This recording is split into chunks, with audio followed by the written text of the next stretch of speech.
अथ त्रयोदशोऽध्यायः। सूत उवाच विदुरस्तीर्थयात्रायां मैत्रेय्यादात्मनो गतिं ज्ञात्वा गातास्ति न पुरं तया वाप्तविनिश्चितः यावतः कृतवान् प्रश्नान् शक्ता कौशालवाग्मिनः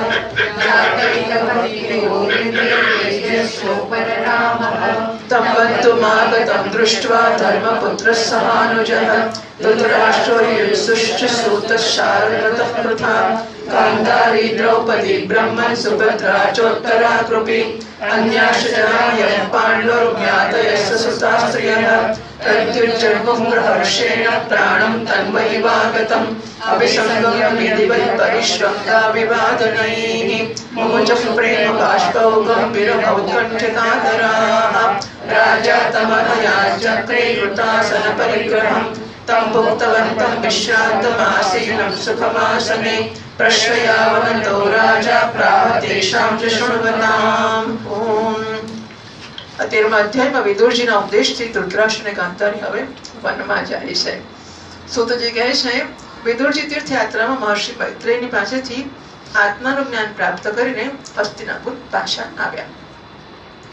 એમણે જે કંઈ જાણવાની ઈચ્છા હતી બધી પૂરી થઈ ગઈ હતી.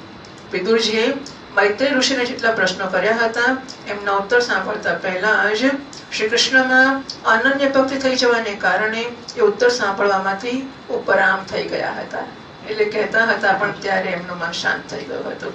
શૌનકજી પોતાના કાકા વિદુરજીના આવેલા જોઈને ધર્મરાજ યુધિષ્ઠિર, એમના ચારે ભાઈઓ ધૃતરાષ્ટ્ર, યુયુત્સુ, સંજય, કૃપાચાર્ય, કુંતી, કાંતારી, દ્રૌપદી, સુભદ્રા, ઉત્તરા, કૃપી તથા પાંડવ પરિવારના બધા જ નર નારીઓ અને પોતાના પુત્રો સહિત બધી સ્ત્રીઓ બધા અત્યંત પ્રસન્નતાથી જાણે મૃત શરીરમાં પ્રાણ આવી ગયા હોય એવો અનુભવ કરતા એમનું સ્વાગત કરવા માટે સામે ગયા. વડીલોનું સ્વાગત કેમ થતું હોય છે? યથાયોગ્ય આલિંગન અને પ્રણામ વગેરે દ્વારા બધા એમને મળ્યા અને વિરહ જનિત ઉત્કંઠાથી દુઃખી હૃદયને બધાએ પ્રેમના દુઃખી હૃદય વાળા થઈને બધાએ પ્રેમના આંસુ વહાવ્યા. યુધિષ્ઠિર આસન પર બેસાડીને એમનો યથોચિત સત્કાર કર્યો. જ્યારે ભોજન અને વિશ્રામ કરીને સુખપૂર્વક આસનો પર બેઠા ત્યારે પછી યુધિષ્ઠિરે વિનયથી પ્રણામ કરીને બધાની સામે એમણે આ પ્રકારે કહ્યું. 8મા શ્લોકથી. युधिष्ठिर उवाच अपि स्मरतनो युष्मत्पक्षच्छाया समेधितान् विपद्गणान् विषाज्ञादिर्मोचिताय समादृपाः कया वृत्त्या वर्धितं वश्चरद्भिः क्षितिमण्डलं तीर्थानि क्षेत्रमुख्यानि सेवितानि भूतले भवद्विदा भागवता तीर्थभूता स्वयं विभो तीर्थी कुर्वन्ति तीर्थानि स्वान्तस्थेन कदावृता अपि न सुहृदस्तात् बान्धवः कृष्णदेवताः दृष्टा श्रुता वा यदवसकुर्यां सुखमासते इत्युक्तो धर्मराजेन सर्वं तत्समवर्णयत यथानुभूतं क्रमशो विना यदुकुलक्षयं नन्वप्रियं दुर्विषहं नृणां स्वयमुपस्थितं नावेदयच्च करुणो दुःखितां द्रष्टुमक्षमः कञ्चित् कालमथावासीत् सत्कृतो देववत्सुखं भ्रातुर्ज्येष्ठस्य श्रेयस्कृत् सर्वेषां प्रीतिमावहन् अभिप्रदयमागण्डं यथा वदधकारिषु यावद्दधार शूद्रत्वं शापान् वर्षशतं यमः युधिष्ठिरो लब्धराज्यो दृष्ट्वा पौत्रं कुलन्धरं भ्रातुर्विलोकपालापरिमोदे परयाश्रया एवं गृहेषु सक्तानां प्रमत्तानां तदीमया अत्यक्रामदविज्ञातः कालः परमदुस्तरः विदुरस्तदभिप्रेत्य धृतराष्ट्रमभाषत राजन्निगम्यतां शीघ्रं पश्येदं भयमागतं प्रतिक्रिया न यस्येह कश्चित् कर्हिचित् प्रभो स एव भगवान् कालः सर्वेषां नः समागतः येन चैवाभिपन्नो जनस्यद्यो युज्येत किमुदान्येर्धनादिभिः पितृकानुसुहृत्पुत्रः विगतं वयः आत्मा च जरया ग्रस्तः परगीतमुमाससे. યુધિષ્ઠિર કહે છે ચાચાજી, જેમ પક્ષી પોતાના ઈંડાને પાંખોની છાયા નીચે રાખીને સતત એમને સેવે છે અને વધારે છે,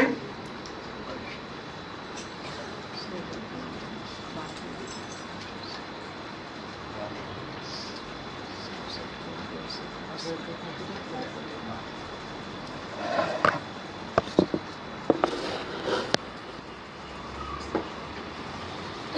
રીતે આપે અત્યંત વાત્સલ્યથી આપના પોતાના કર કમળોની છત્રછાયાથી અમારું પાલન પોષણ કર્યું છે. હા, કેવો વડીલો પ્રત્યે આદર હોય છે, કેવી સુંદર.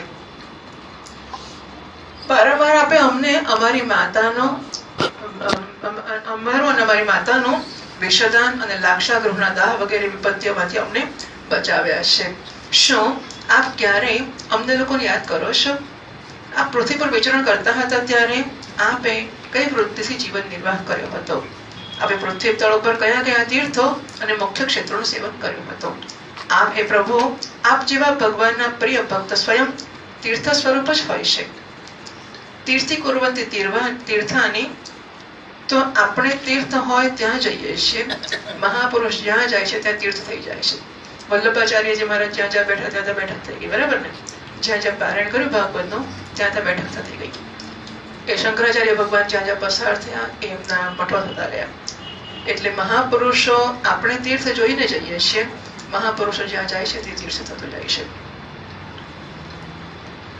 આપ લોકોના હૃદયમાં કેમ એવું છે?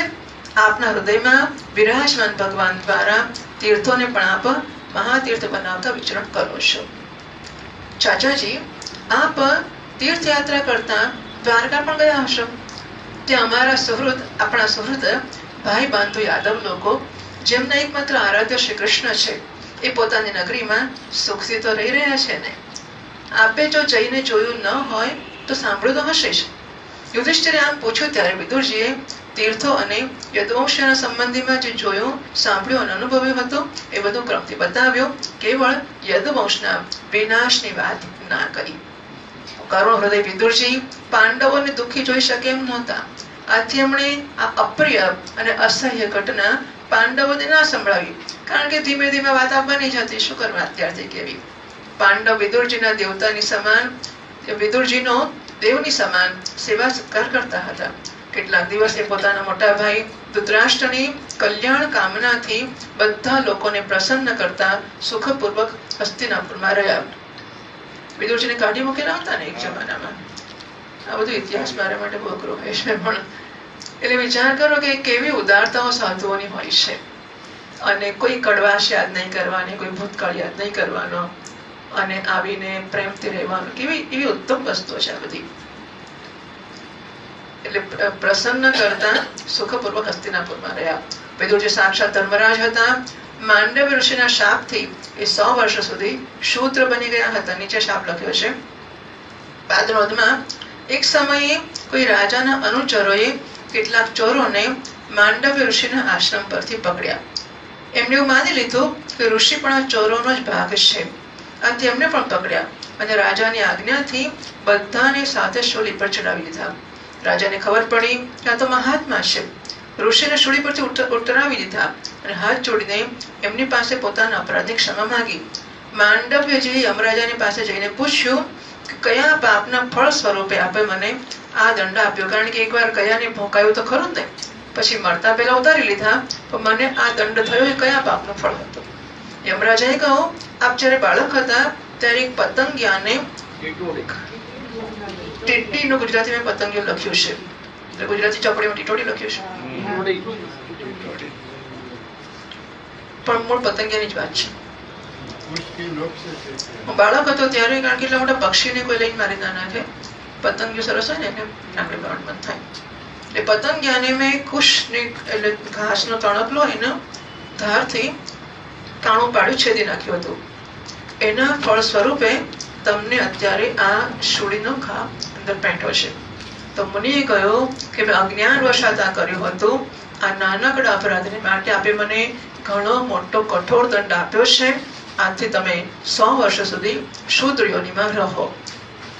માંડવ્યજીના શાપને કારણે યમરાજાએ, એટલે ધર્મરાજ ગયા, યમરાજા ધર્મરાજા છે, તો ધર્મરાજાએ આ વિદુરના રૂપમાં અવતાર લીધો હતો અને 100 વર્ષ સુધી શૂદ્ર લેવાના હતા.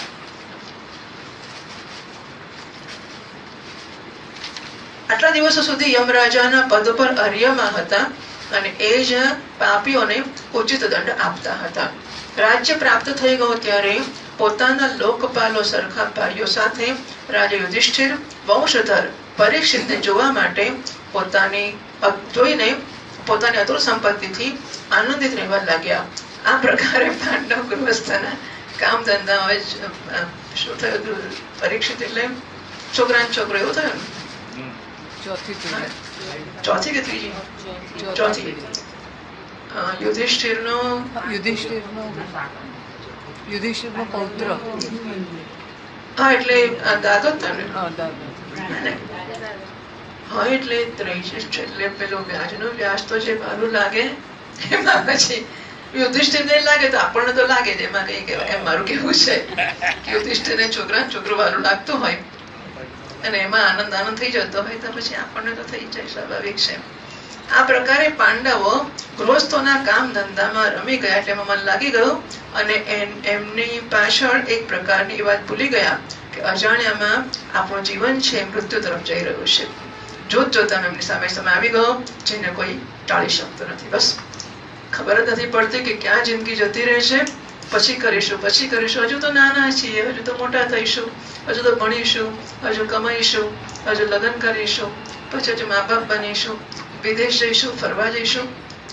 60 વર્ષ પછી લોકો ફરવા જઈશ, કારણ કે 60 વર્ષ સુધી તો સવારથી રાત નોકરી. 60 વર્ષે નિવૃત્ત થાય તે નસીબવાળા નહીં. પાછા બીજા નસીબવાળા લોકો તો 60 વર્ષે મજા આવે નોકરી. ત્યારે તો સવાર જ નથી, એમને તો આખી જિંદગી જ આતંતો છે. એટલે આવશે ભાગવતમાં હજારો વાર આવશે આ વસ્તુ. તો ક્યારે ભજન કરીશું? પેલું શું છે ને કેવું, દિવસે નિદ્રા રાત્રે નિદ્રા દિવસે કામ, ત્યારે ભજીશું શ્રી ગોપાળ. નહીં, રાતે ઊંઘી જવાનું, અંતરે કામ કરવાનું, ભજન ક્યારે કરવાનું? પણ વિદુરજી કાળની ગતિને જાણીને પોતાના મોટા ભાઈ ધૃતરાષ્ટ્રને કહેવા લાગ્યા, મહારાજ જુઓ, સમય ભયંકર આવી ગયો છે, ઝડપથી ઘર છોડી નીકળી જાઓ. આપણા બધાના માથા ઉપર બધા ઘરડા થઈ ગયા હતા. મહાભારત પહેલા જ બધા 100 ની આજુબાજુના જ હતા. ભીષ્મ ને બધા લોકો એ તો બધા કયા જ જાણે. પણ પછીની પેઢીએ એમના છોકરા થવા માટે મોટા, એટલે પછી એ બધા ઉપરની સિનિયોરિટીમાં આવી ગયા. બધાના માથા પર સર્વસમર્થ કાળ હવે મંડરાઈ રહ્યો છે. એટલે શું છે ગુજરાતીમાં? ચક્કર મારી રહ્યો છે, જેને ટાળવાનો કોઈ ઉપાય નથી. કાળને વશ થઈને જીવને પોતાના પ્રિયતમ પ્રાણોની વાતમાં વિયોગ થઈ જાય છે. પછી ધન, સ્વજનો વગેરે બીજી વસ્તુઓની વાત જ શી કરવી? ભાઈ, કાળ એવો છે કે પ્રિયમાં પ્રિય પ્રાણને સુદ્ધા લઈ જાય છે. તો ધન ને પૈસા ને ઘર ને બાર ને કાકો ને મામો ને ભાઈ ને બહેન ને છોકરા ને બધું, એ તો પ્રશ્ન જ ક્યાં છે? આપના કાકા, પછી મોટા કાકા તાઓ એટલે ભાઈ, સગા સંબંધી ને પુત્ર બધા માર્યા ગયા છે યુદ્ધમાં. આપની ઉંમર પણ ઢળવા માંડી છે, શરીર ઘડપણનો શિકાર થઈ ગયું છે. આપ પારકા ઘરમાં પડ્યા છો. જીવ કેટલો વહાલો હોય છે કે માણસને ભાન નથી પડતો કે જે પાંડવોને આખી જિંદગી આપણે બહાર કાઢ્યા અને આટલી બધી મુશ્કેલીમાં મૂક્યા, એના ઘરના પણ તમે કૂતરાની જેમ, વિરુદ્ધજી ઘણું કહે છે કે તમે કૂતરાની જેમ એમના ઘરમાં પડ્યા છો, રોટલા એમના ખાતા કરો, શરમ નથી આવતી, નીકળો ઘરની બહાર, ભજન કરો. આ કહેવાની પણ એક હિંમત હોય અને સાંભળનારની એક ધન્યતા હોય ને, તો સાંભળી શકે, સાંભળીને અનુસરણ કરી શકે. આ બધી વસ્તુઓ નોંધવા જેવી છે. આપણે આવું કઈ કહેનારો મળે એ મોટી વાત છે. કયા પછી આપણે સાંભળીએ ને એ બીજી મોટી દાદાઓની જોઈને. પણ ના છોડે એટલે ના છોડે માણસ, ભયંકર વસ્તુ છે. પણ ધૃતરાષ્ટ્ર જેવાય છોડ્યું. હા, ધૃતરાષ્ટ્ર. બાકી તો એ તો જેન્યુઅલી કહી શકત કે મારી આંખો નથી, હું શું કરું જઈને, કહ્યું જ હોત ને. અને દેવી એમના એને પાટો બાંધ્યો હતો, 2 જણા આંખો વગરના બહાર જઈને કરીશું શું અમે, એવું નથી કહ્યું એમણે. ધૃતરાષ્ટ્રમાં વૈરાગ્ય જન્મ્યો. ધૃતરાષ્ટ્રમાં વૈરાગ્ય જન્મ્યો.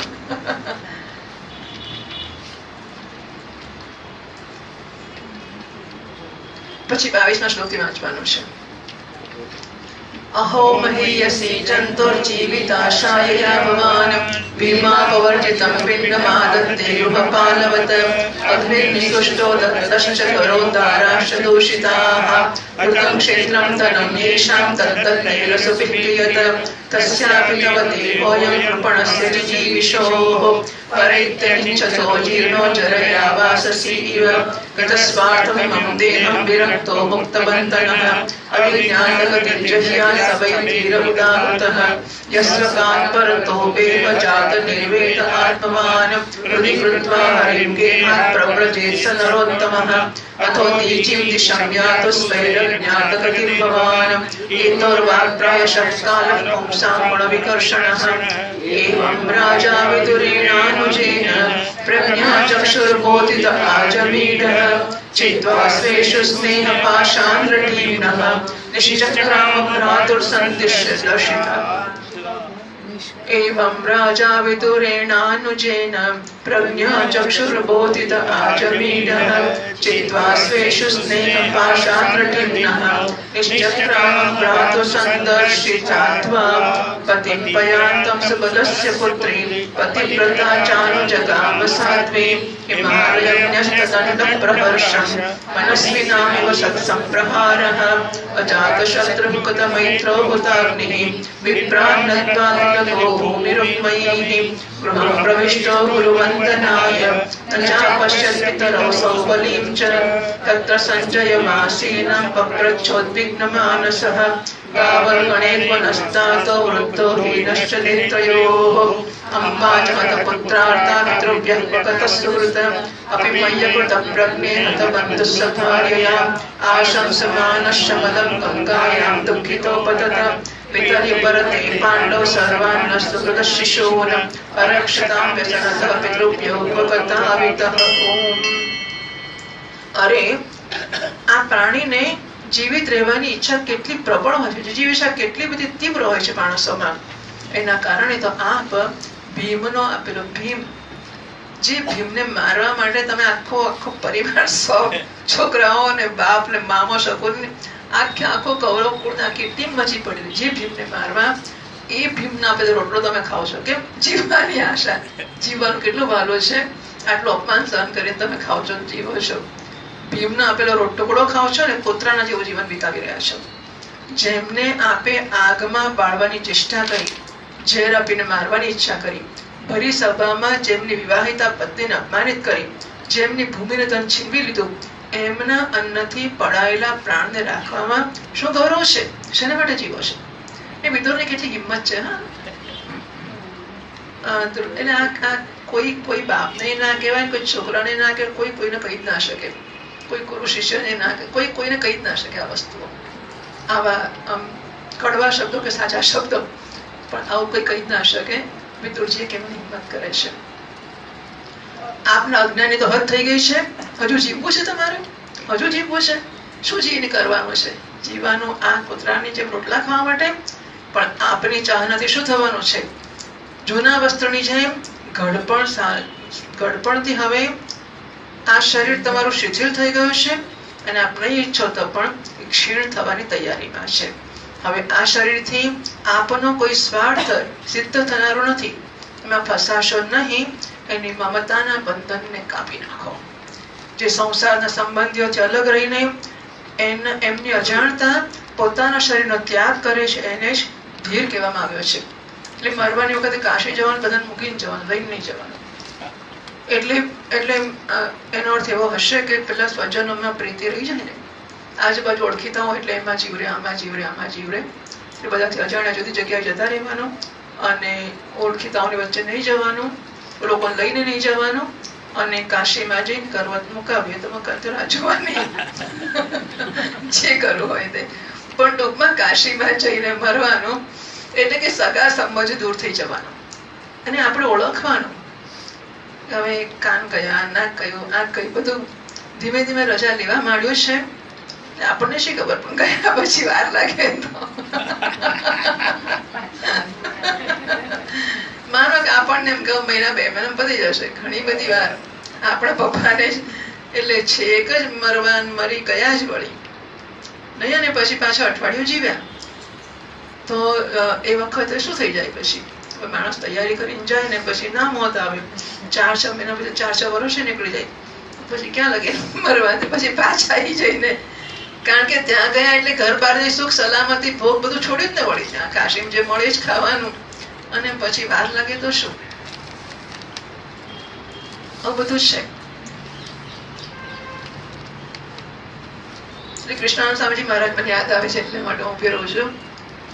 એટલે એમને છેલ્લે પેલા બહેલાર વાળા માતાજીને ત્યાં લઈ ગયા હતા ટ્રીટમેન્ટ માટે.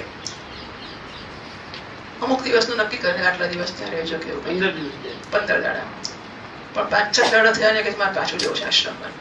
કે કેમ કે કોથળા જેવું શરીર કઈ કામ તો નથી. પાછા લઈ જાય આશ્રમની અંદર, પછી ફર્યા રૂમમાં બેઠા, એક છોકરી હતી એને કીધું પાણી લઈ આવી, એટલે બધાને બહાર મોકલ્યા કઈ કામથી. રૂમમાં એકલા ખુરશીમાં બેસ્યા અને શરીર છોડી દીધું. બરાબર, એટલે આ તો આપણી આંખોની સામેની વસ્તુ છે. એટલે આજુબાજુમાં કોઈ ઓળખીતું ના જોઈએ, અને ખબર પડે કે શરીર કોથળો થઈ ગયો છે, કઈ કામનું નથી, પછી એ પાછું સાચવી રાખો. શરીર કામનું ન હોય તો પછી એને છોડી દેવા કઈ ખોટું નથી. સંસારના સંબંધીઓથી અલગ થઈ જાય છે અને એમની જાણ કર્યા વગર પોતાના શરીરનો ત્યાગ કરે છે, એને જ ધીર કહેવામાં આવ્યો છે. ચાહે પોતાની સમજથી હોય કે બીજાને સમજાવવાથી હોય, જે આ સંસારને દુઃખરૂપ સમજીને એનાથી વિરક્ત થઈ જાય છે અને પોતાના અંતઃકરણને વશમાં કરીને હૃદયમાં ભગવાનને ધારણ કરીને સંન્યાસ લેવાને માટે ઘરમાંથી નીકળી પડે છે, એ જ ઉત્તમ મનુષ્ય છે. થવું જ ઉત્તમ મનુષ્ય. તો ઉત્તમ મનુષ્યને એમણે આવું બધું નોંધી લેવાનું. ઉત્તમ મનુષ્ય કોને કહેવાય કે આપણે એવું ના થવું કઈ નહીં, પણ ઉત્તમ કોને કહેવાય એની વ્યાખ્યા જણાવશો ખોટું છે. થવું કે ના થવું આપણી મરજીની વાત છે. આને ઉત્તમ કહેવાય.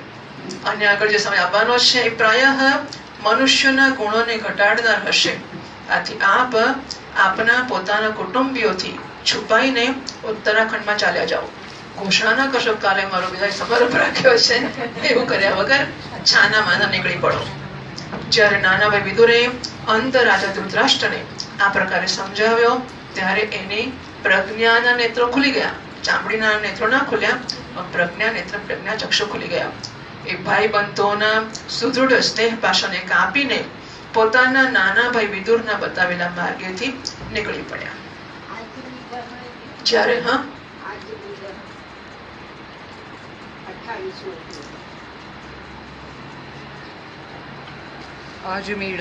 આજમીઢ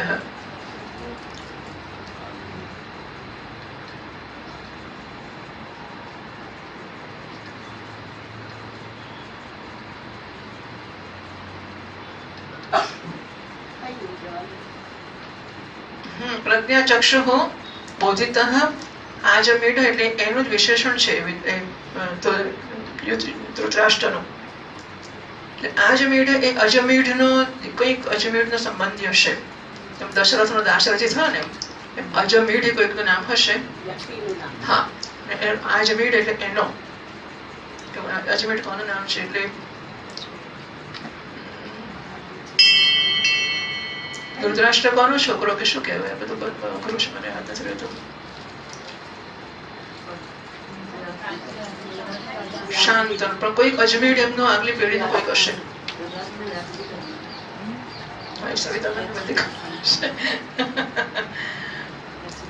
ભાઈ બંધોનો સુદૃઢ સ્નેહ પાશાને કાપીને પોતાના નાના ભાઈ વિદુરના બતાવેલા માર્ગેથી નીકળી પડ્યા.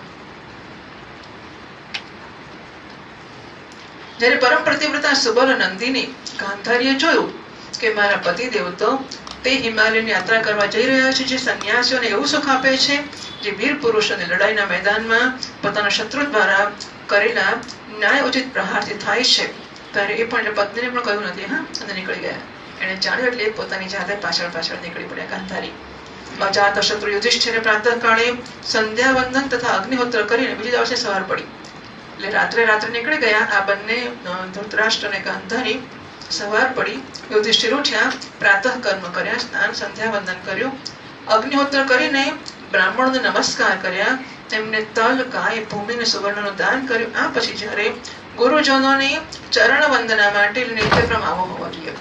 સવારમાં ઉઠીને આ બધું કરવાનું, પૂજા પાઠ જપ તપ બધું કરવાનું, પછી વડીલોને પગે લાગવાનું. દિવાળી દાડે કે બેસતા વર્ષે નહીં, દરરોજ. ચરણ વંદના માટે રાજમહેલમાં ગયા ત્યારે એમણે ધૃતરાષ્ટ્ર, વિદુર અને ગાંધારીના દર્શન ના કર્યા. યુધિષ્ઠિરે ઉદ્વિગ્ન ચિત્ત થઈને ત્યાં બેઠેલા સંજયને પૂછ્યું, સંજય, મારા એ વૃદ્ધ અને નેત્રહીન પિતા ધૃતરાષ્ટ્ર ક્યાં છે? પુત્ર શોકથી પીડિત દુઃખી માતા ગાંધારી અને મારા પરમ હિતૈષી ચાચા વિદુરજી ક્યાં ચાલ્યા ગયા? તાઓજી પોતાના પુત્રો અને બંધુ બાંધવોના માર્યા જવાથી બહુ દુઃખી હતા. અરે રે, હું બહુ મંદ બુદ્ધિ છું, ક્યાંક મારાથી કશો અપરાધ તો નહીં થઈ ગયો હોય? આવી આશંકા કરીને એ માતા ગાંધારી સહિત ગંગાજીમાં તો નહીં કૂદી પડ્યા હોય કે મેં કંઈક ખોટું કર્યું, આ લોકોને ક્યાં મારું નસીબ, અમને પાસે રહેવું પડે છે, આમ કરીને ગંગામાં કૂદી પડે. એવું તો નથી થયું. જ્યારે અમારા પિતા પાંડુનું મૃત્યુ થઈ ગયું હતું ત્યારે અમે નાના નાના બાળકો હતા, ત્યારે આ જ બંને કાકા કાકી અને બંને કાકાઓ એટલે વિદુર અને ધૃતરાષ્ટ્ર મોટા મોટા દુઃખોથી અમને બચાવ્યા હતા. એ અમારા પર મોટો બહુ પ્રેમ રાખતા હતા. હાય હાય, અહીંથી ક્યાં જતા રહ્યા હશે? જો એમણે હા માર્યો ઓછો એટલો, કારણ કે that what he deserved. ધૃતરાષ્ટ્રએ આખી જિંદગી એમને જે ત્રાસ આપ્યો હતો એના બદલામાં તેવું જ વિચારવું જોઈએ ને કે કયા તો ઓછા એટલા. બે જણા એક તો પ્રજ્ઞાચક્ષુ હતા, બંને કોઈ કામના હતા અને આખી જિંદગી કોઈ સત્કર્મ કર્યું નથી, પાપ જ કરીને બધા પાપ અમારા ઉપર જ કર્યા છે, અમને જ એમણે હેરાન કર્યા છે, તમારે આ તો એટલા ઓછા. પણ ના ના, એમણે અમને કેટલો પ્રેમ કર્યો હતો. અમારા બાપ તો નાનપણમાં મરી ગયા હતા, તેમણે અમને ઉછેર્યા, કેટલો પ્રેમ કર્યો, અને એ ક્યાં ચાલ્યા ગયા. 33મા શ્લોકથી.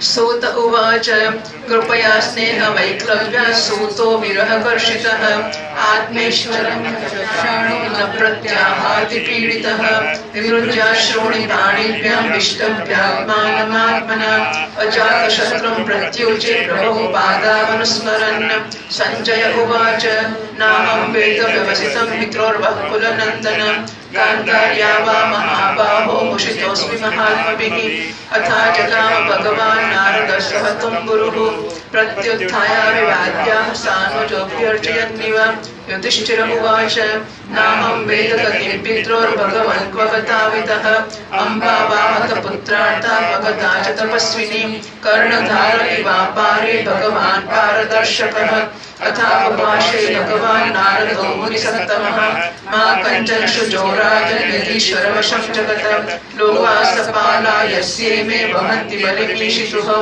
सस्वयन्नक्ति भूतानि स एवयन्नक्ति च यथा गावो नसि प्रोतास्तन्यां बद्धा स्वदामभिः वाक्तन्यां नाम निर्बद्धा वहन्ति बलिमीशितुः यथा क्रीडोपस्कराणां संयोगविगमाविह इच्छया विदुष्यातां तथैवेषेच्छया नृणां यन्मन्यसे ध्रुवं लोकमध्रुवं वानचोभयं सर्वथा नैषोच्यास्ते स्नेहादन्यत्रमोहजात् तस्माच्च ह्यङ्गवैक्लव्यमज्ञानकृतमात्मनः कथं वनाथा कृपणा वर्ते नमस्ते च मां विना कालकर्मगुणाधीनो देहोऽयं पाञ्चभौतिकः कथमन्यास्तु गोपाये सर्वग्रस्तो यथा परम् अहस्तानि सहस्तानामपदानि चतुष्पदां फलोनि तत्र ममतां जीवो जीवस्य जीवनं तदिदं भगवान् राजन्येक आत्मात्मनां सदृक् अन्तरोऽनन्तरो भाति पश्यतं माययोरुधा सोऽयमद्य महाराज भगवान् भूतभावनः कालरूपो वर्णिर्योऽस्यामभावाय सुरद्विषां निष्कारितं तेव कृत्यमवशेषं प्रतीक्षते तावद्यूयमवेक्षध्वं भवेद्यागधीश्वरः धृतराष्ट्रसह भ्रात्रा गान्धार्या च स्वभार्यया दक्षिणेन हिमवत ऋषीणामाश्रमं गतः स्त्रोतोभिस्तप्तवीर्या वै स्वर्तुनि सप्तधा विधात् सप्तानां प्रीतये नाना सप्तस्त्रोतः प्रचक्षते स्नात्वानुसवनं तस्मिन् मुद्वा चाग्निं यथाविधि अपक्ष उपशान्तात्मा स आस्ते विगतैषणः जितासनो जितश्वास प्रत्याहृतषडिन्द्रियः हरिभावने आत्मस्तरजसत्त्वतमो मलः विज्ञानात्मनि संयोज्य क्षेत्रज्ञे प्रविलाप्यतः ब्रह्मण्यात्मानमाधारे कटाम्बरमिवाम्बरे गुणोदर्को निरुद्ध करुणाशयः निवर्तिताखिलाहार आस्ते स्थाणुनिवाचलः तस्यान्तरायो वैवा भूसन्न्यस्ताखिलकर्मणः सवा अद्यतनाद्राजन् परतः पंचमे हनि कलेवरं भास्यति स्म तच्च भस्मी भविष्यति दह्यमाने निवृत्तेः पत्युः पत्नी सहोटजे परिस्थिता पतिं साध्वी तमग्निमनुवीक्षति विदुरस्तदाश्चर्यं निशाम्य कुरुनन्दन हर्षशोकयुतस्तस्मात् हनुता तीर्थनिषेवकः इत्युक्त्वा तावत्स्वर्गं नारदस्तः तुम्बुरुः युधिष्ठिरो वचस्तस्य हृदिर्विद्वा जहाच्युचः। સુતજી કહે છે સંજય પોતાના સ્વામી ધૃતરાષ્ટ્રને ન જોઈને કૃપા એટલે દુઃખ અને સ્નેહથી વ્યાકુળતાથી અત્યંત પીડિત અને વિરહાતુર થઈ ગયા. યુધિષ્ઠિરને કઈ જવાબ ન આપી શક્યા. પછી ધીમે ધીમે બુદ્ધિ દ્વારા એમણે પોતાના ચિત્તને સ્થિર કર્યું. હાથથી આંખોના આંસુ લૂછ્યા અને પોતાના સ્વામી ધૃતરાષ્ટ્રના ચરણોનું સ્મરણ કરતા યુધિષ્ઠિરને કહ્યું. ધૃતરાષ્ટ્રના મંત્રી હતો ને સંજય, એવું હતું. એટલે સંજયને ધૃતરાષ્ટ્ર પ્રત્યે પ્રેમ હતો, સ્વામી છે એનો. સંજય કહે છે કુળનંદન, મેં આપના બંને કાકા અને ગાંધારીના સંકલ્પ વિશે કોઈ માહિતી નથી. એ મહાબાહુ મેં અન્ય તો એ મહાત્માએ ઠગી લીધો છે. સંજય આ પ્રકારે કહી જ રહ્યા હતા ત્યાં તંબુરો વગાડતા, તંબુરો ગુજરાતીમાં તંબુરા સાથે દેવર્ષિ નારદજી ત્યાં આવી પહોંચ્યા. મહારાજ યુધિષ્ઠિરે ભાઈઓ સહિત ઉઠીને એમણે પ્રણામ કર્યા અને એમનું સન્માન કરતા કહેવા લાગ્યા. યુધિષ્ઠિર કહે છે ભગવાન, મને મારા બંને કાકાઓની કઈ ખબર પડતી નથી. કોણ જાણે બંને પુત્રોના શોકથી વ્યાકુળ તપસ્વીની માતા ગાંધારીથી ક્યાં ચાલ્યા ગયા. એ ભગવાન, અપાર સમુદ્રમાં કર્ણધાર સમાન આપ જ અમારા પારદર્શક છો. પારદર્શક કિનારો દર્શાવનારા. અમે શોકના સમુદ્રમાં ડૂબી ગયા છીએ, એમાંથી અમને કિનારો બતાવનારા આપ જ છો. ત્યારે ભગવાનના પરમ ભક્ત ભગવાનમય દેવર્ષિ નારદજી કહે છે, નારદજી ભગવાનનું મન છે. ભાઈ ભગવાન સર્વજ્ઞ છે, નારદજી બધું જાણે છે. એટલે નારદજીને શી ખબર કે ક્યાં ગયા છે. તો નારદજી ભગવાનનું મન છે ને ભગવાન સર્વજ્ઞ છે ને ભગવાનના મનને એટલે બધાને જાણે છે. ધર્મરાજ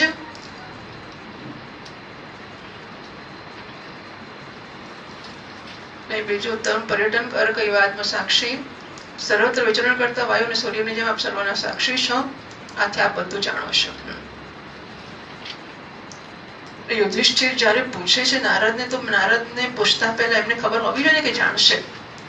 એટલે સામાન્ય રીતે એવું એક શિસ્ત હોય છે કે પ્રશ્ન પૂછતા તો હવે યોગ્ય છે હોય કે ના હોય કે આપણે પહેલા જાણી લઈએ કે એમને જવાબ આવડશે તો પૂછવો, નહીં તો મુશ્કેલી ના મૂકી. ખબર પડે કે નહીં આવડે તો ના પૂછવું. એવી રીતે યુધિષ્ઠિર નારદને પૂછે છે કે ક્યાં ગયા. તો નારદને ખબર છે, એમને ખબર હોવી જોઈએ ને તો પૂછવું જોઈએ. એટલે કે તો નારદજી ભગવાનનું મન છે એટલે એમને ખબર છે. અને બીજું તમ પર્યટન અર્ક એવ આત્મ સાક્ષી, આપ સર્વત્ર વિચરણ કરનારા વાયુ અને સૂર્ય જેવા સર્વના સાક્ષી છો, માટે આપ બધું જાણો છો, માટે હું આપને પૂછું છું. ધર્મરાજ એટલે નારદજી કહે છે, ધર્મરાજ તમે કોઈને માટે શોક ના કરશો, કારણ કે આખું જગત ઈશ્વરના વશમાં છે. બધા લોક અને લોકપાલ વિવશ થઈને ઈશ્વરી આજ્ઞાનું પાલન કરી રહ્યા છે. તે જ 1 નંબરની પાદ નોંધ ક્યાં હતી? 4 નંબરની પાદ નોંધ. ના, 1 2 નો તો વાંધો નથી, પણ 4 નંબરની પાદ નાહમ વેદ. હા, 36મા શ્લોક પર સંસ્કૃતમાં છે. તો ત્યાં આ બીજા કેટલાક અહીં સુધીના 5 શ્લોકો આ પ્રકારે મળે છે પ્રાચીન પ્રતિઓમાં. અહમ વ્યવસ્થિતમ રાત્રૌ પિત્રોસ્તે કુલનંદન નવેદ સાધ્વ્યા ગાંધાર્યા મુષિતોસ્મિ મહાત્મભિઃ એતસ્મિન્નંતરે વિપ્ર નારદઃ પ્રત્યદૃશ્યત વીણાં ત્રિતંત્રીં ધ્વનયન ભગવાન સહ તંબુરુઃ રાજા નત્વોપનિધાન્યતાર્ઘ્યઃ પ્રત્યુત્થાયાભિવંદિતં પરમાસન આસીન પૌરવેન્દ્રભ્યભાષત નાહં વેદ ગતિં પિત્રોઃ ભગવાન ઉપગતાવિતિ કર્ણધાર યુવા પરિસિદ્ધતાં પારદર્શકઃ. અને પછી નારદ ઉવાચ માં કંચન શ્રુતો રાજન યદીશ્વર વશે જગત લોકાઃ સપાલઃ યસ્યૈમે વહન્તિ બલિ મેષિતુઃ. એટલે આ શ્લોકોનો કી 5 જુદો લાગે છે. ધર્મરાજ તમે કશા કોઈને માટે શોક ન કરશો, કારણ કે આખું જગત ઈશ્વરના વશમાં છે. બધા લોક અને લોકપાલો વિવશ થઈને ઈશ્વરી આજ્ઞાનું પાલન કરતા હોય છે. તે જ એક પ્રાણીને બીજા સાથે મેળવે છે અને બીજાથી પહેલાને અલગ કરે છે. એટલે કોઈ ભેગા થયા તો નારાયણે કર્યા, ને જુદા થયા તો નારાયણે કર્યા. એટલે કોઈના કોઈ પ્રયત્નથી કોઈ ભેગા ને છૂટા થતા નથી. એક ક્ષણમાં કેવા ભેગા ને એક ક્ષણમાં છૂટા પડી જાય. અને આમ પેલો કેવો સંબંધ કહેવાય, 36 નો, આમ 36 નો એટલે નહીં, 63 એટલે ઊંધો કહેવાય. 63 તો સામ સામો, 63 એટલે મિત્રો, અને 36 એટલે ઊંધા. 36 માંથી ક્યારે 63 થઈ જાય, 63 માંથી ક્યારે 36 થઈ જાય ખબર જ ના પડે. આવી જાતનું હોય છે.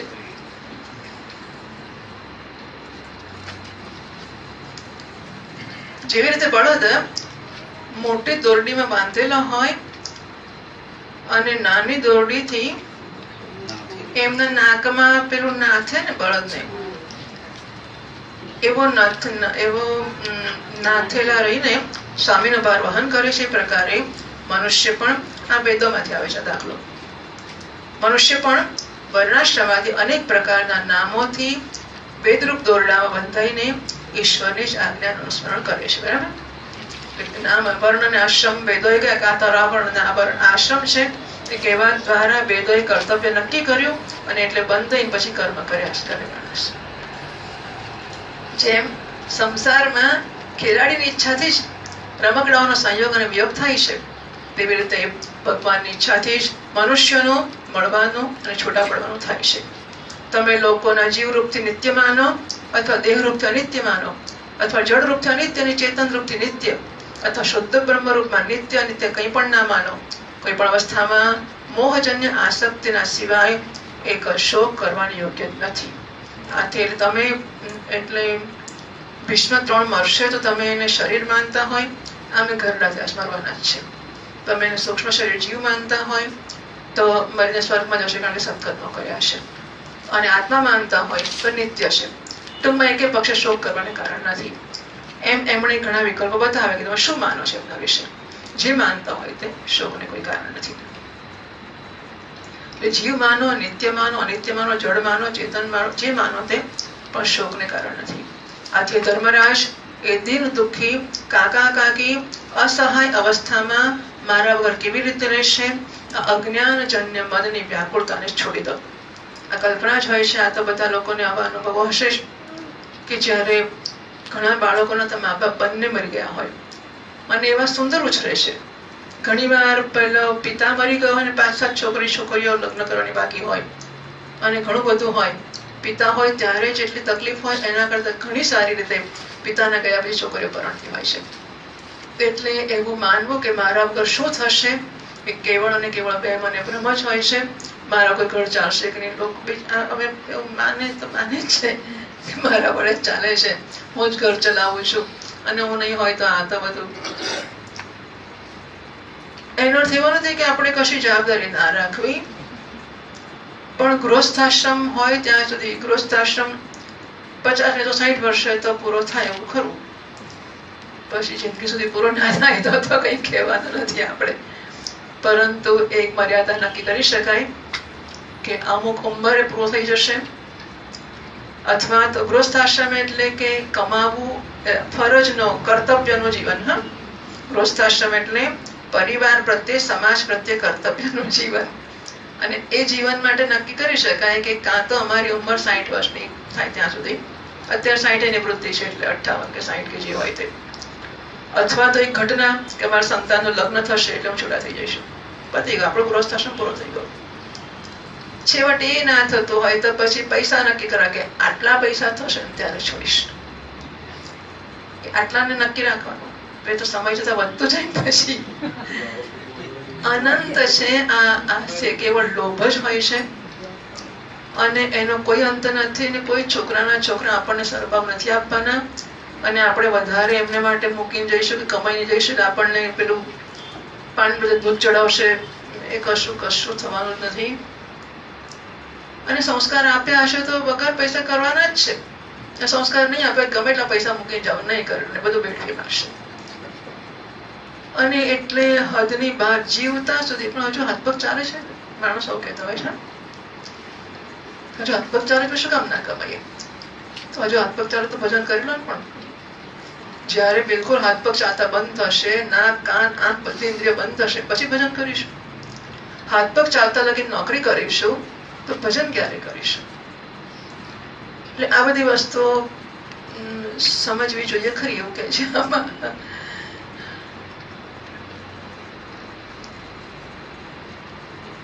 મારા વગર અટકી પડશે એ તો બિલકુલ ને બિલકુલ ખોટી વાત હોય છે. કોઈના વગર કોઈનું કશું જ અટકતું નથી, કોઈનું કશું જ નથી અટકતું. સગા પતિ પત્ની હોય કે સગા છોકરા ને મા બાપ હોય, કોઈનું કશું નથી અટકતું. એ સંસ્થા હોય, કશું નથી અટકતું.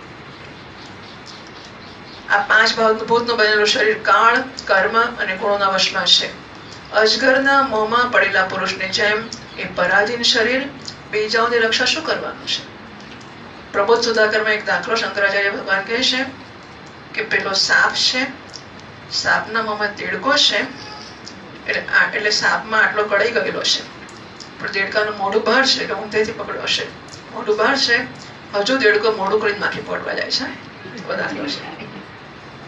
એટલે આ માણસ પોતે જ જયારે કાળથી ગ્રસ્ત હશે, એને જ ખબર નથી હું કરે છું કે નહીં, અને કે ચિંતા ના કરીશ, શું ચિંતા, અલ્યા તારી ઠેકાણું ક્યાં છે, તું કોને આશ્વાસન આપવાનું છે? પણ ના સમજાય એટલે ના સમજાય.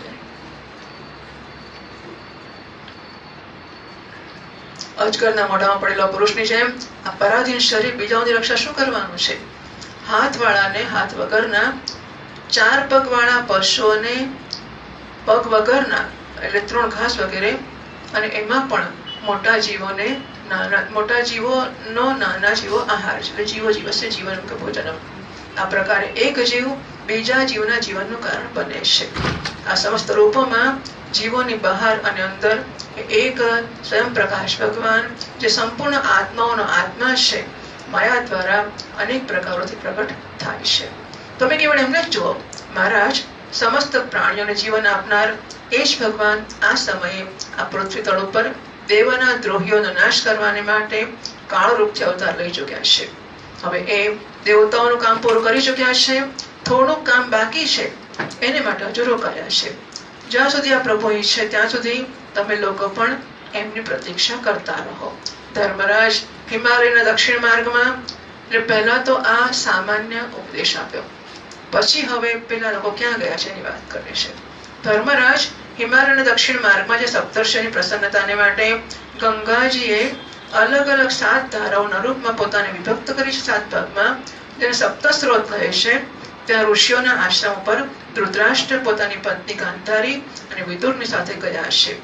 ત્યાં ત્રિકાળ સ્નાન અને વિધિપૂર્વક અગ્નિહોત્ર કરે છે. હવે એમના ચિત્તમાં કોઈ પ્રકારની કામના નથી રહી, એ કેવળ જળ પીને શાંત ચિત્તથી નિવાસ કરે છે. એટલે આપણે ત્યાં પણ મહાન વસ્તુ છે કે જો ઉપયોગની વસ્તુ હશે ત્યાં સુધી છૂટશે નહીં. વસ્તુ ત્યારે જ છૂટી શકે જ્યારે ઉપયોગની નથી. એટલું જ નહીં, ઉપયોગની ના હોય એટલે બોજારું હોય છે. જે વસ્તુ ઉપયોગની ના હોય બોજારું જ હોય. ઉપયોગની હોય તો બધું આટલું બધું ગમે એટલું રાખી મૂકીએ, પણ જો ખબર પડી કે ઉપયોગ નથી, અથવા તમે આ વસ્તુ તમને આપી, બરાબર, આ મારે બહુ ઉપયોગનું છે, બધું જ અત્યંત ઉપયોગી છે, રોજ મારે જરૂર પડે છે, પણ તમે રોજ માંગતા હતા મને આપો આપો, પછી એક દાડો મેં આપી તમને, દુઃખ થતી પણ આપી દીધી. આપ્યા પછી તમે ના લઈ જાઓ ને તો મારી નથી, એટલે અહીંયા મને બોજો પડે. હા, લઈ જાઓ, તારું મારું જ જોઈતું, અહીં જગ્યા નથી, લઈ જા. એટલે વસ્તુ ઉપયોગી હોય તો જ મને એ ગમે કે રાખવું, ઉપયોગી ના હોય તો કાઢી નાખવા તૈયાર છું.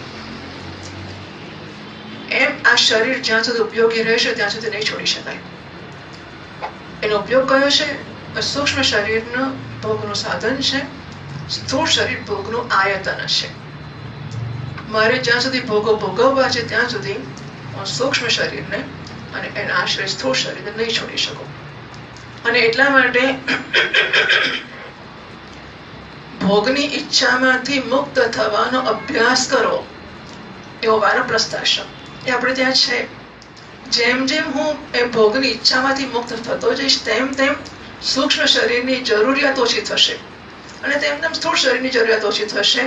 તેમ તેમ એને છોડવા અત્યારે છોડી ચૂકેલો જ છું, કારણ કે શરીર હોય કે ના હોય મારે ભોગની જરૂર નથી.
નારાયણ નારાયણ નારાયણ શ્રીમન નારાયણ નારાયણ નારાયણ શ્રીમન નારાયણ નારાયણ નારાયણ શ્રીમન નારાયણ નારાયણ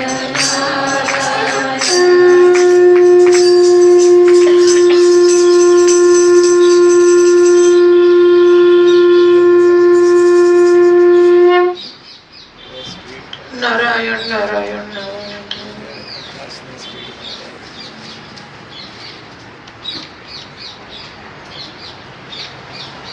એટલે સ્થૂળ શરીર અને સૂક્ષ્મ શરીરને આપણે તો છોડી શકીએ જો આપણને ઉપયોગ ના રહ્યો હોય અને 80 વર્ષ સુધી કે 100 વર્ષ સુધી લાલ ટામેટા જેવા જો આપણે નાશકાન કરતા જ રહેવું હોય એટલે કે શરીરનો ઉપયોગ ભોગો માટે કરીને આપણે એનાથી ગૌરવ લેવું હોય તો શરીર નિરુપયોગી નહીં જ થાય તો શરીર છોડવાની તૈયારી નહીં જ કરી શકીએ તો મરતી વખતે શરીર છોડવાની પીડા થશે જ થશે.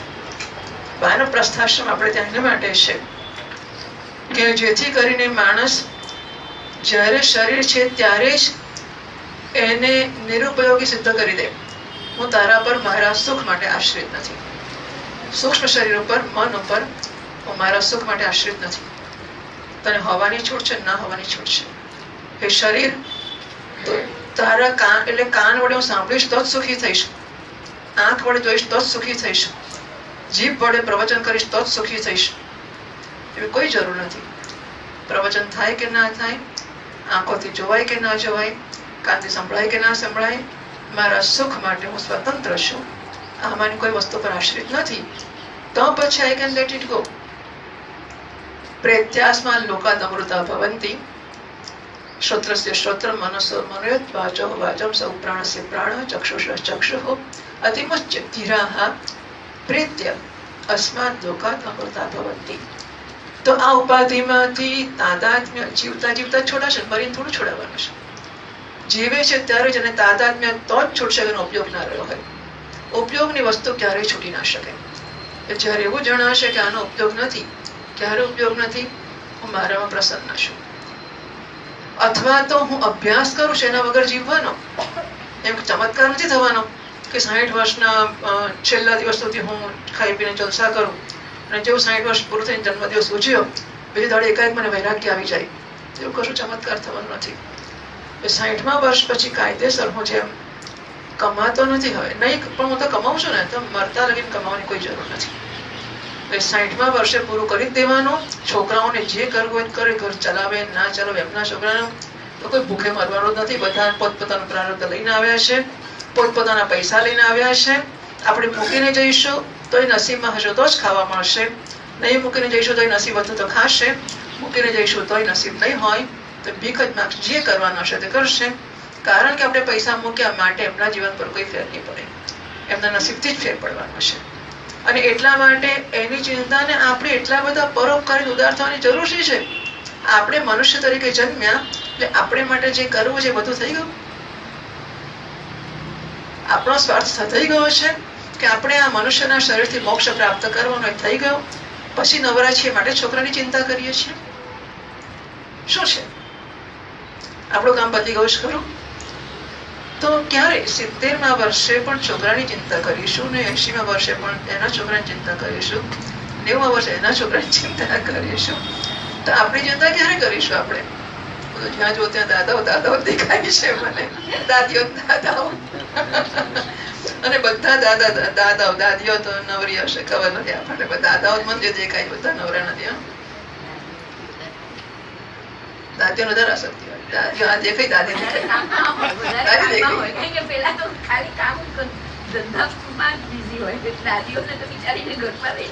કોઈ વિચારું છે જ નહીં. આપણે કરવું છે માટે જ કરીએ છીએ. Don't self PT. જાત ઉપર દયા ખાવાની કોઈ જરૂર નથી હોતી. આપણે કરવું હોય છે માટે જ કરીએ છીએ અને નામ પછી આનું ને તેનું લઈએ છીએ. બિલકુલ ખોટી વાત છે. છોકરાઓ કે તમે જુદા રહો, કાં તો અમે જુદા થઈ જઈએ છીએ. કોઈ જાય નહીં. આપણે જુદા થવાય પણ કાઢી મૂકે તો વાત જુદી છે, બાકી જાય આપણે જુદા થવાય. આ કોઈનું નામ લેવાનું જ નહીં. આપણે કરવું હોય તો આપણે કરવાના જ છીએ, આપણે ના કરવું હોય તો આપણે નહીં જ કરીએ. છોકરાઓ લાત મારે તોય કરવા બેસે છે દાદાઓ દાદી. તમે નહીં હોય વાત કેટલા ઘરો તમે જોયા જ હશે, છોકરાઓને બહુ કેટલું અપમાન કરે તોય પડી જ રહે, નીકળે જ નહીં વગેરે. પણ આપણને વ્યક્તિગત કોઈ રસ નથી. પ્લીઝ આપણને એ પ્રકારની, આપણે તો શાસ્ત્રોની જ વાત કરીએ છીએ અને કેવળ શાસ્ત્રની વાત કરીએ છીએ. કૃપા કરીને અંદર અંદર વાત પણ ના કરશો અને કોઈ વ્યક્તિગત રીતે આને કશું ઘટાવશો પણ નહીં. પણ શાસ્ત્રો એવું કહે છે, આપણો માનવ પ્રસ્થાશ્રમ છે એ આને માટે છે કે એમાં આપણે આપણા શરીરને આપણે આગળના શબ્દોમાં એટલે જે વસ્તુ પહેલા આપણી પાસે હતી નહીં, ધીમે ધીમે it comes as a guest. બહારની વસ્તુ છે, પહેલા મહેમાન તરીકે આવે છે. 2 જણા રહેવા દો. પહેલા નહીં, પેલું કંઈક હવે શું હોય છે મને ખબર નથી. જે જમાનામાં વોશિંગ મશીન નીકળ્યું હતું તો અઠવાડિયું તમને ટ્રાયલ માટે ઘેર આપશે, બરાબર. પછી અઠવાડિયું વાપરો તમે એટલે મજા પડે. કપડાને ઘસવાના નહીં, પાયા પડવાના નહીં, આમ નીચોવાના નહીં, કશું જ નહીં. મશીનમાં નાખો, ફૂલ ઓટોમેટિક બહાર નીચોવી નીકળી જાય, ખાલી સૂકવી દેવાના. અઠવાડિયું વાપર્યા પછી વચ્ચે પાછું આપીએ, બરાબર. આવે છે ગેસ્ટ, મહેમાન તરીકે, પછી stays as host and lingers on to become stays as something, lingers on to become host. એ પહેલા આવે છે, યાદ છે, enslaves you, છેવટ તમને ગુલામ બનાવી દેશે. એટલે હવે એ વસ્તુઓને અનડુ કરવાની છે. જેના ગુલામ થયા છે ધીમે ધીમે એને આપણે નેસેસિટીઝને લક્ઝરી બનાવતા જઈએ. જરૂરિયાતો હશે, ફોન જરૂરિયાત છે, લક્ઝરી. પહેલા વૈભવ હતો, આમ લઈને ફરે, મારો સ્માર્ટફોન છે, સ્માર્ટફોન છે. પછી બધા પસ્તી વાળા સ્માર્ટફોન રાખે, ત્યાંના બહેણી વાળા સ્માર્ટફોન રાખે ને પસ્તી વાળા સ્માર્ટફોન રાખે. એટલે સ્માર્ટફોન નો એ તો ઇટ્સ અ નેસેસિટી, એના વગર ચાલતું નથી. સો લક્ઝરી બીકમ્સ નેસેસિટી. નાઉ કન્વર્ટિંગ નેસેસિટીઝ ઇન્ટુ લક્ઝરીઝ. હવે આ લક્ઝરી છે, મારી જરૂર નથી, મારી જરૂર નથી, મારી જરૂર નથી. તો સ્વામીજી મહારાજ કહે છે એક દિવસ એવો આવે કે જ્યારે this becomes a luxury for me. 1000 જાતના કપડાં તો વૈભવ બની જ જાય, શરીર ઢાંકવાનું ચિત્રું ચાલે. એમાં કઈ આપણે મોટા 25-50 જોડ જોઈએ એવું થોડું સરસ બધી થઈને ભાગવત ના માનવું કે બધી થઈને ભાગવતમાં ના આવે બધી પેલા લગ્નમાં સરસ બધી ઠની જાય. આપણે તો બધી દીકરીઓ સરસ ભાગવતમાં બી બની ઠની નાખે ને. તો આ બધી વસ્તુ ઇટ્સ લક્ઝરી. એવી રીતે શરીર માનવા લક્ઝરી છે. આંખો, ઇન્દ્રિયો, માનવ પ્રસ્થાશ્રમ આને માટેની પૂર્વ તૈયારી છે. અને માનવ પ્રસ્થાશ્રમમાં આની ઉપયોગિતા જેટલી ઓછી થશે, મારી સંપત્તિની ઉપયોગિતા, મારા છોકરાઓને, છોકરાઓને, પ્રપૌત્રોને, પૌત્રોને, દોહિત્રીઓને, દોહિત્રો, પૌત્ર, પૌત્રીઓ, દોહિત્રો ને દોહિત્રીઓ, આ બધા વડે પણ મને આનંદ થતો હોય છે ને, એ બધા મારે માટે આનંદના સાધન ના રહે. રમાડવા હોય તો રમાડવા, આ સ્થિતિમાં રમાડવું, કોઈનું છોકરું રમાડી કહેવાય. બાકી આપણું જોઈએ એવું થોડું છે. જરા મન થાય તો એક છોકરું રમતો હોય તો આમ આમ કરી લેવાનું, પછી આપણે લઈને આખી જિંદગી ઉછેરવાની શી જરૂર છે. ટૂંકમાં આપણે ત્યાં આ વ્યવસ્થા છે. અને નહીતર મળતી વખતે આ સંસાર આપણે માટે આમ છાતી પર ચડી બેસી જશે અને નહીં છોડવા દે, નહીં છોડવા દે, પછી માણસ ભટક્યા જ કરશે વગેરે વગેરે. હવે એમનામાં કોઈ પ્રકારની કામના નથી, કેવળ જળ પીને શાંતિ ચિત્તથી નિવાસ કરી રહ્યા છે. આસન જીતીને પ્રાણોને વશમાં કરીને એમણે પોતાની 6 ઇન્દ્રિયોને વેશોથી પાછી વાળી છે. ભગવાનની ધારણાથી એમનો તમોગુણ, રજોગુણ, સત્વગુણ નષ્ટ થઈ ચૂક્યા છે. એમણે અહંકારને બુદ્ધિ સાથે જોડીને અને એને ક્ષેત્રજ્ઞ આત્મામાં લીન કરીને એને પણ મહાકાશમાં ઘટાકાશની જેમ સર્વાધિષ્ઠાન બ્રહ્મમાં એક કર્યું છે. એમણે પોતાની સમસ્ત ઇન્દ્રિયોને, મનને રોકીને સમસ્ત વિષયોને બહારથી જ પાછા ફેરવ્યા છે અને માયાના ગુણોથી થનારા પરિણામોને સર્વથા મટાવી દીધા છે. સમસ્ત કર્મોનો સંન્યાસ કરીને તે અત્યારે ઠૂંઠાની જેમ સ્થિર થઈને બેઠા છે. આથી તમે એમના માર્ગમાં હવે વિઘ્નરૂપ બનશો ને. કોઈ ભજન કરે તો કરવા દો, એમાં વચ્ચે એને મને તમારા વગર નથી ચાલતું, તમારી ચિંતા પાછી એમના કંઈક માર્ગ નહીં ચાલે, તમને કેટલી તકલીફ પડશે, હું તમારી સેવા કરું છું. ઘરમાં હોય તોય સેવામાં આપણને રસ હોતો જ નથી.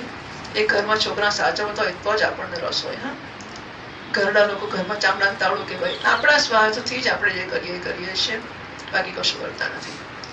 અને એટલા માટે કોઈ ભજન કરતું હોય તેમાં કંઈ વિઘ્ન કરવાની જરૂર નથી હોતી.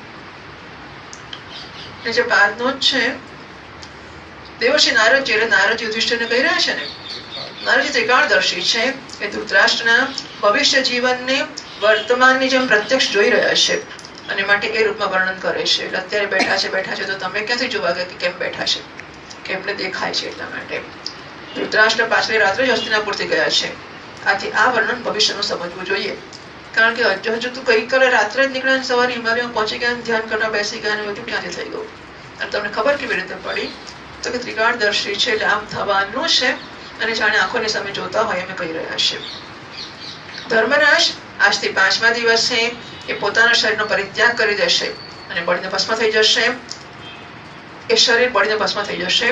ગાહરપત્ય વગેરે અગ્નિઓ દ્વારા પર્ણકોટીની સાથે પોતાના પતિના મૃતદેહને બળતો જોઈને બહાર ઉપેલી સાધ્વી ગાંધારી પણ પતિનું અનુગમન કરતી આગમાં પ્રવેશ કરી જશે. ધર્મરાજ વિદુરજી પોતાના ભાઈનો આશ્ચર્યમય મોક્ષ જોઈને હર્ષિત અને વિયોગ જોઈને દુઃખિત થતા ત્યાંથી તીર્થ સેવન માટે ચાલ્યા જશે. દેવર્ષિ નારદ આમ કહીને પોતાની વીણા વગાડતા શ્રીમદ નારાયણ નારાયણ કરતા સ્વર્ગમાં ચાલ્યા ગયા. ધર્મરાજ યુધિષ્ઠિર એમના ઉપદેશ અને હૃદયમાં ધારણ કર્યા અને શોકનો ત્યાગ કર્યો. इति श्रीमद्भागवते महापुराणे पारमहंस्यां संहितायां प्रथमस्कन्धे नैमिषीयोपाख्याने त्रयोदशोऽध्यायः. श्रीकृष्णार्पणमस्तु. रणछोड़